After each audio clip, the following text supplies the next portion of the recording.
Hello, guys. Welcome back to another episode of the show, Hidden Secrets in Books. You guys know I only bring only the best of guests to the show. The top 1% of guests to the show. Today's guest is Rile, an MBA author, and an independent thinker whose work explores one of humanity's biggest questions: how do humans truly fit into the larger story of nature? Drawing on insights from biology, physics, economics, evolution, and government, and developed a new framework she calls the Ideasphere.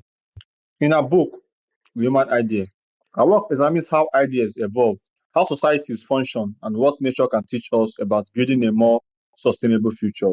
And welcome to the show. Thank you so much. I'm delighted to be here. All right, I would also like you to introduce yourself to my audience. Okay, my name is Anne Rile. I live in California in the United States, and I'm one of 12 children, the 11th actually of 12 children. So when I grew up, there was a lot of stuff going on in the world, and at least in my household. And I was kind of a shy kid, so I kind of retreated into my own thinking a lot. And I became, I started wondering when I was about 10 years old why humans were so different than everything else that had come along in the universe before us. So I think I started thinking about that just in the back burner of my life as I grew up. And whenever I got a chance, I read like science and all kinds of, kind of philosophy and all of these things that made me kind of wonder. And I could never figure out the answer. So as I got older, I finally decided to really consider it. And I'd read a book by Michael Rothschild called Bionomics, in which he described sort of how life worked. And from that framework that he gave me, I was able to kind of figure out how humans worked that same way, but then became different over time. And because we developed our brain, we were able to think in a way that no other animal could do before us. And that ability to think, the ability to create ideas, was what really made us different and was what really changed the world, and not always for the better. All right, so let's get into the questions I have here for you. Okay. What led you from your early entrepreneurial work into accessibility and advocacy? Well, I think I've always been kind of a person from very young, worried, I guess, living in the world, even in the 1960s here in the United States, it became clear that we had a climate problem way back then. And as a kid, I was kind of a worrier. And so I worried about what was going to happen to people, what was going to happen to the earth, what was going to happen. And this problem has not gotten any better. It's only gotten worse. And we've known about it for, years and years and years and years. And so I think I think I'm getting a little bit older, and I feel like my time is running out. And I was very, very concerned that I kind of figure out what was going on. And when I came up with this idea about how people worked, but also how we work differently than nature, I began to see that if we use the tools that nature gives us, and use the mindset that nature has, we can actually build a better world. So what I mean by that is that when we see nature, like the cells in a body, your body has 35 trillion cells, and your brain has 100 billion neuron cells. And those 100 billion cells are like the government of the body. They make sure that everybody follows the rules. But when they do it, they make sure that all the cells get to thrive and the whole body thrives as a result. Well, the equivalent of that in human societies is that our government would make rules that allow every person to thrive and the society to thrive as well. And we don't do that. We have broken that rule. So if we go back and do things this way, we would make very different decisions than we do today.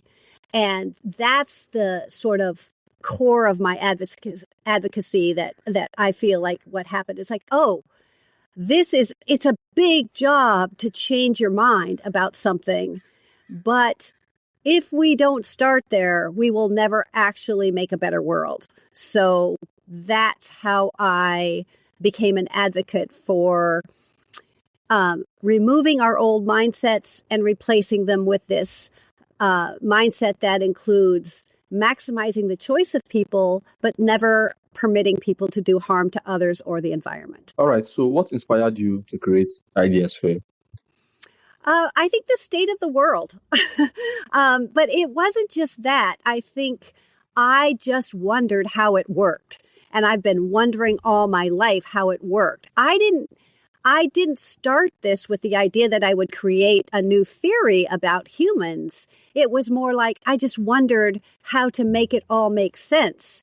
And when I realized that, then the theory sort of popped out of my thinking. And the way I approached this problem was to look at the patterns in the universe, the patterns in life, and then taking those same patterns and applying them to humans, but understanding that humans have changed the rules a little bit. So I looked at how humans apply those same patterns of life and kind of discovered why we do things differently and why we make such a mess of things when in nature, everything, they don't make a mess of things the way we have. We've manipulated the earth to really create pollution and to make life harder for people rather than I don't want to say easier, but we've manipulated the world in ways that are not necessarily healthy, like war and slavery, and economic imbalance. These are things that humans have created, and nature doesn't create those things. And so when I looked at that difference, that's what inspired me to say, oh, I think I understand how humans work now and why we don't work as well as the life forms that lived and survived very successfully for 4 billion years before us. All right. Thank you so much, Anne. Mm-hmm. So what exactly is this Ideasphere and why is it important? Okay, so that's a very good question. So the Ideasphere is what I call the human ecosystem. If you look at life on Earth, it all is like a series of complex or concentric circles that start simple and move outwards. For instance, all life is based on a cell, right? That's the thing that does all the living on Earth.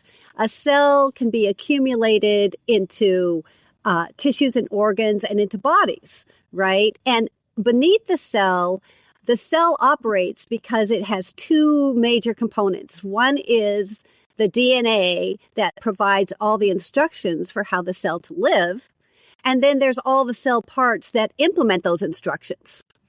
Well, if you look at that concentric circle of life, humans have created, humans have that same concentric circle, right? Our bodies are made of cells and we have tissues and organs, right? That's all the same. But we've created another ecosystem on top of that. And it has the same structure from simple to complex, but it's based on something that humans can do that other animals cannot do. And that is think and create ideas. We can create an idea, and if we put it into some form, then that form, that idea can live physically as that in that form. For instance, a good example is I decide that I have a great idea about something and I write a book about it. That book is a physical thing that can be shared with others. And using that book, people can build new ideas from that book of ideas, right? And they can build all kinds of things from that. And so what we've done is build a new ecosystem of ideas that have created things like companies and institutions and churches, religions. These are all human ideas that we've created that have become established in this world of ideas that we use to make a living. So humans, that's how we survive through this world of ideas. And the problem is our ideas are not as structured as the instructions in DNA, the cells in a body. In a body, the cell can only follow the instructions of its DNA. And even though those instructions may change over time, the body still must follow those instructions. But with ideas, we don't have to follow instruction. It's not an instructive kind of a thing. It's a free-flowing idea. People can make bad ideas just as well as they can make good ideas. And people can follow bad ideas as well as they can follow good ideas. There's no control on the quality of an idea. It just requires people to accept it. So in our Ideasphere, this is how humans can be both good and bad. This is why we mess things up, because we can create a bad idea or create a dangerous idea, and other people may follow it. And if they follow it, we can have bad things happen to other people, right? Like, for instance, war or slavery. When you do that, when you establish an idea like slavery and then say, okay, we're going to enslave another group of people, well, that's bad for this other group of people. A cell in a body would never be allowed to do that because it harms the body itself. But we can do that as people. And that's why humans have created such a mixed bag of life that we see around us. We have really good things, and we have really bad things, and we have a lot of the stuff in the middle. And that's the human Ideasphere that we have created that no one else, no other species has been able to replicate or duplicate or create in any way. All right, Anne, thank you so much. So, can humans truly learn to coexist peacefully, and what can nature teach us about that? Well, nature, every time nature collaborates, we think of nature, a lot of the common conception is that nature is just a competitor. And of course, animals compete to eat, right? They do that. But most cells on Earth are collaborators. They cooperate with each other in bodies. As I said, humans have 35 trillion cells. Tigers have 300 trillion cells. So the cooperative nature of cells in a body is the great model for how humans can thrive. And the way they do it, like I said, the brain is like the government. And what it does, it enforces the rule that no other cell can harm another cell. And that if you do, if another cell, like, let's say it gets infected or it somehow gets damaged, the government, the brain, the kind of this system of enforcement, let's say, goes down and they examine, they send their little cells down, little repair cells, let's say, and they say, okay, can we fix this cell? And if we can fix this cell, they will fix it. All right. If they can't, they will kill the cell and use all its parts to recycle for the rest of the body. Okay. Now, that's a really good model for how Governments can do things, but we use, instead of when somebody does something wrong, first of all, we have to have laws that are fair. And when somebody breaks that law because they're harming someone else, we might say, can we repair this person? In other words, can we help them? What is going on that would enable this person to be a better citizen? If they can't, we just can't do that, then we might put them in prison. But in prison, we would do repair work because people can learn, whereas cells don't have any choice. They either follow the rules or they don't. So that's a good model for how we can look at an approach to how we live together. Thank you so much, Anne. So, why do you believe government plays such a critical role in the Ideasphere? Oh, that's such a good question. Well, in a body, like I said, you have 35 trillion cells, and your brain is made up of 100 billion neurons. The job of the brain is to coordinate how those cells live together. Every time you have any kind of collaboration, any kind of group working together, it requires coordination. It is not an option. If you want to work together and have it work well, you must have a coordinating function. And that rule applies to humans too. If we are going to live together, we need a coordinating function to help us do that. The job of the coordinating function for humans is to first of all, have a fundamental mindset about what we're trying to do as a society. And in my case, the goal, that's called the goal. The goal of a body is to survive and to make sure that all the cells survive and the body survives. So an equivalent goal for humans that the government would create would be, we are all going to make laws where we all live together and peacefully and don't harm each other or the environment. That's basically it. That's the goal we would live by. And then the job of the government is to make rules that apply that goal in everyday, as we live, and then enforce those rules if people go outside the no harm kind of function that they're required to do. So that is a requirement if people are going to live together. They need to understand the rules in which they operate. They need to understand the goals that we're trying to achieve as a society, which in this case is just to live peacefully together. And that has to be done with a coordinating function. That is a government. It's a subset of the people. In this case, we choose those people, and then they work for the good of the people. Wow, thank you so much. So, my next question for you is this. You suggest nature offers solutions to some of social media's biggest problems, right? Oh, yes. All right, tell us how. Okay, so with social media, it's very interesting.